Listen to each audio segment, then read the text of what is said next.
Movie के start में हमें 1922 का टाइम दिखाया गया है, जहां जंगल में दो दोस्त एक भयानक मॉन्स्टर से डरकर भाग रहे थे, जो कि पहले उनके 3 दोस्तों को पकड़ चुका था। तभी अचानक उनमें से एक फंस जाता है, मगर दूसरा अभी भी भाग रहा था। उसके हाथ में एक छड़ी थी, जो कि उसके बेहोश होने से अचानक गिर जाती है और हम देखते हैं कि कोई अजीब सा हाथ उसे उठा लेता है। देन हमें प्रेजेंट टाइम दिखाया जाता है, जहां एक जो कार्डरा नाम की लड़की अपनी दोस्त के साथ वीडियो कॉल पर बात कर रही होती है।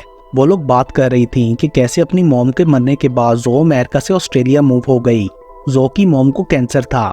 बातों में लग के जो खाना जला देती है, जो कि वो अपने डैड के लिए स्पेशली बना रही थी। जो को उसके लिए काफी बुरा लगता है, बट उसके डैड को बुरा नहीं लगता, क्योंकि वो समझ सकते थे कि जो अपनी मॉम के लिए अभी भी सैड है और कभी कभी उनकी यादों में खो सी जाती है। अगले दिन जो और उसके स्कूल फ्रेंड्स नेशनल म्यूजियम जाने का फील्ड ट्रिप प्लान करते हैं। बस में जो ओवन क्लार्क के साथ बैठती है, जो कि एक किताबी कीड़ा था।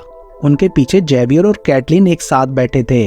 जो की अगली सीट पर केली बैठ जाती है, जो कि थोड़ा लेट आई थी। म्यूजियम उनके स्कूल से ज्यादा दूर नहीं था। वहां पहुंचने पर आर्कियोलॉजिस्ट डॉक्टर रॉसन सब स्टूडेंट्स को वेलकम करती हैं।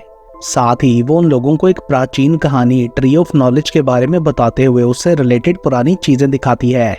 जो उन चीजों में से एक प्राचीन छड़ी को देखकर काफी क्यूरियस हो गई थी। ओवन भी उसके साथ था। केली पहले से वहां बैठी थी और जेवियर और कैटलिन भी उनके पीछे आ जाते हैं। केली की उनके साथ किसी बात पर बहस हो जाती है। तभी अचानक से वो छड़ी नीचे गिर गई थी। जो के उसे उठाने पर उसमें से अजीब सी रोशनी निकलने लगती है एंड सबके गाल पर स्ट्रेंज से सिंबल्स बने नजर आने लगते हैं। ये देखकर वो लोग कंफ्यूज हो गए थे। तभी डॉक्टर रॉसन वहां आके जब छड़ी को डिस्प्ले से गायब देखती है तो उनसे पूछती है कि उन्होंने छड़ी क्यों उठाई। वो लोग उसे समझाने की कोशिश करते हैं, मगर वो कुछ नहीं सुनती और उन्हें अपने ऑफिस में आने को बोलती है। ऑफिस में वो लोगों को बताती है कि इस छड़ी को 1922 में खोजा गया था और फिर इसको खोजने वाला आर्कियोलॉजिस्ट अचानक से कहीं गायब हो गया। वो उन्हें इस छड़ी के साथ मिलने वाला एक ऑब्सीडियन क्यूब भी दिखाती है और बोलती है कि इसे एक साथ टच करो। जो उस क्यूब को हाथ लगाने से थोड़ा घबरा रही थी, क्योंकि उसके फ्रेंड्स क्यूब को छूने के बाद से स्टिल हो गए थे। मगर तभी जो को लगता है जैसे क्यूब के अंदर से उसकी मॉम ने उसे पुकारा हो और वो भी उस क्यूब को छू लेती है। एंड देन उसके छूते ही वो सब टेलीपोर्ट होके किसी मिस्टीरियस आइलैंड पर पहुंच जाते हैं। घबराहट में वो लोग डॉक्टर रॉसन से पूछने लगते हैं कि ये हम कहाँ आ गए। देन डॉक्टर रॉसन चेक करने के बाद उन लोगों को लेके एक जंगल की तरफ बढ़ जाती है। थोड़ा आगे जाके वो लोग डॉक्टर रॉसन से अलग हो गए थे। आगे बढ़ने पर उन्हें एक बूढ़ा आदमी बैठा मिलता है, जिसका नाम मार्दुक था। मार्दुक उन लोगों को घूरते हुए पूछता है कि क्या तुम्हारे साथ वो विच भी आई है। उन लोगों को उसकी बात समझ नहीं आती। तभी मार्दुक बोलता है कि मैं जानता हूँ कि तुम लोग उस जगह से यहाँ नहीं आ सकते, और वो जो को पृथ्वी की बेटी कहकर बुलाता है और बाकियों को आउटसाइडर्स। साथ ही वो उन्हें जंगल में रहने वाले डेंजरस क्रिएचर्स के बारे में भी वार्न करता है कि वो बाहर के लोगों से नफरत करते हैं और उन्हें सावधान रहना चाहिए। तभी एक बीस्ट के गुर्राने की आवाज आती है। मार्दुक उन्हें बताता है कि ये बहुत डेंजरस बीस्ट है, तो सब लोग डर के वहां से भाग जाते हैं। दूसरी तरफ वो बीस्ट डॉक्टर रॉसन पर अटैक करता है और वो बेहोश हो जाती है। उधर वो पांचों भाग रहे थे। कैटलिन एक पेड़ के पास फंस गई थी, तो जो उसे बचा लेती है।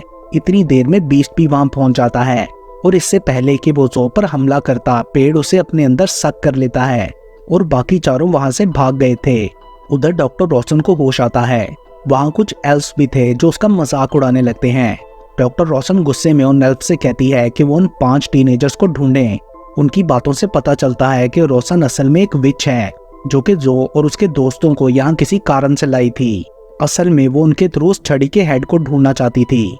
दूसरी तरफ जो को एक अजीब से गार्डन में होश आता है, जहाँ सामने उसे फिर से मार्दुक बैठा मिलता है।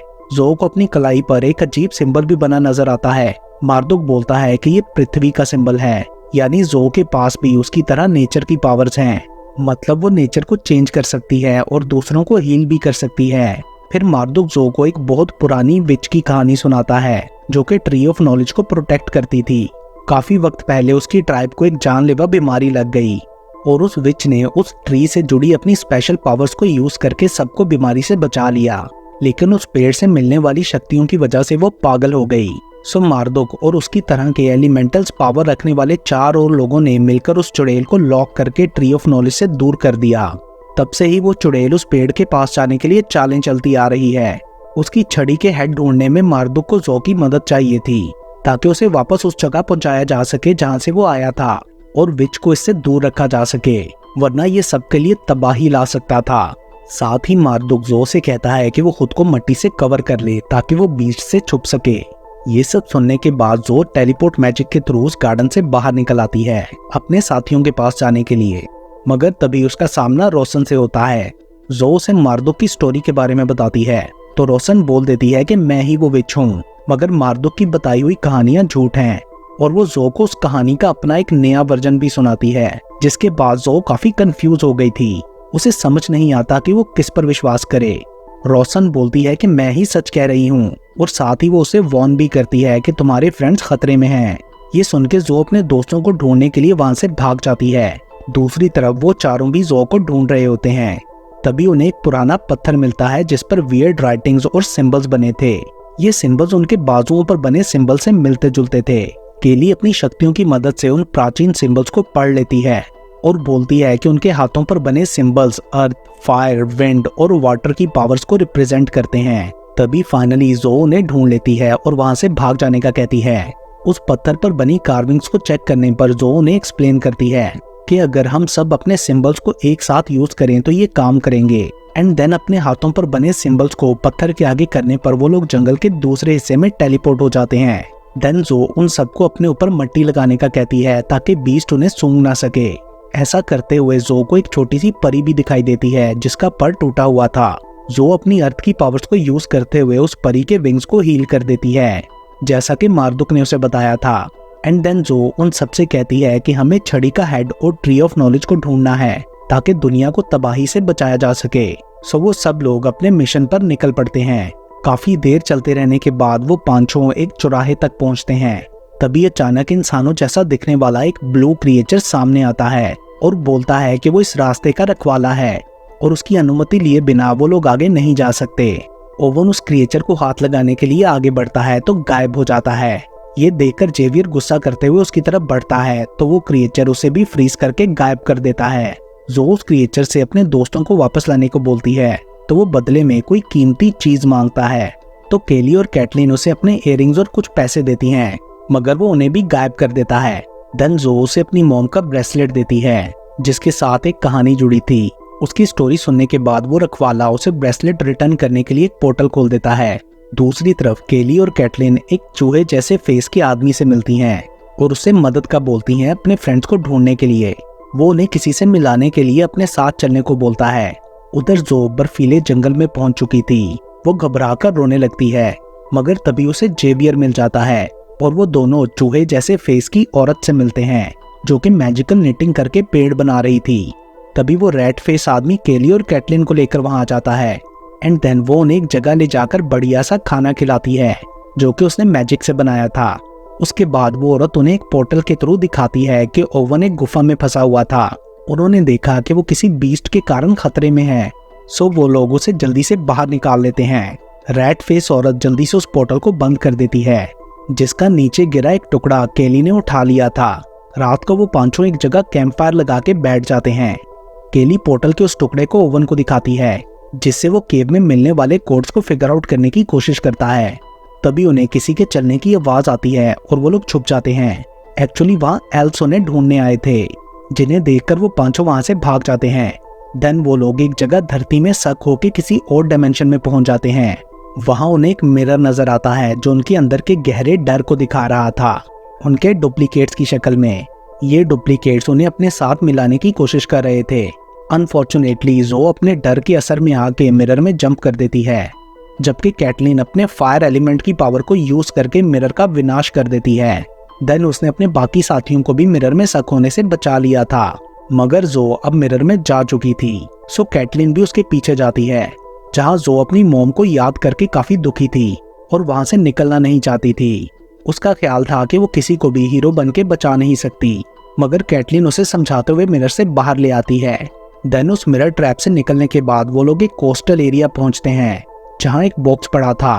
उन्हें लगता है कि छड़ी का हेड इसमें होगा, मगर उसे खोलने पर वो खाली था।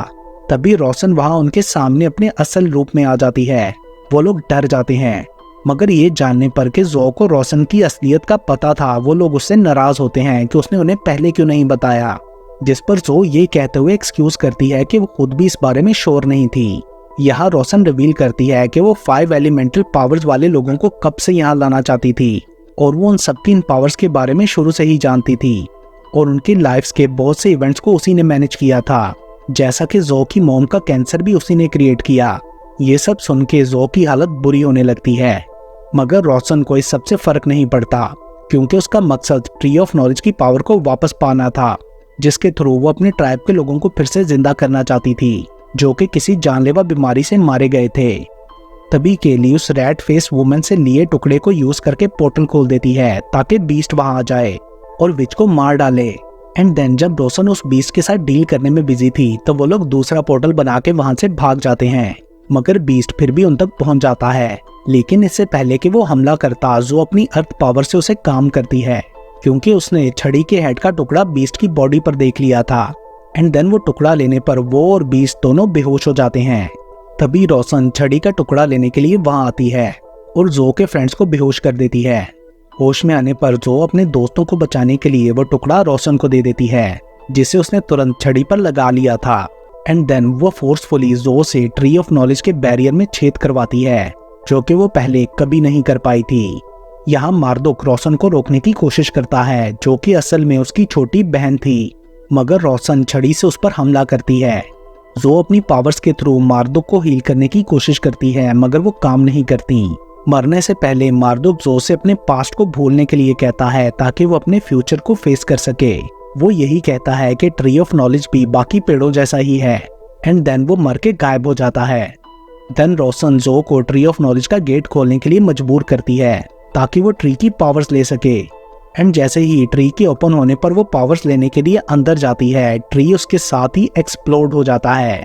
जो के फ्रेंड्स भी उसके पास आ जाते हैं। वो डर रहे थे कि अब धरती तबाह हो जाएगी। मार्दुक के मैसेज को फॉलो करते हुए जो बोलती है कि नहीं, ट्री हमेशा जिंदा रहेगा। देन वो सब अपनी पावर्स को यूज करके पेड़ को दोबारा उगाते हैं, जिसके बाद जो बेहोश हो जाती है। तभी उन्हें वो क्यूब मिलता है, जिसे यूज करके वो लोग वापस इंसानी दुनिया में आ गए थे। फिल्म के लास्ट सीन में हम उन सबको दोबारा स्कूल जाता हुआ देखते हैं, मगर वो स्पेशल पावर्स उनके पास अभी भी थीं। वो लोग उन पावर्स का यूज दुनिया को बचाने के लिए करने का डिसाइड करते हैं और इसके साथ ही ये मूवी यहीं पर खत्म हो जाती है।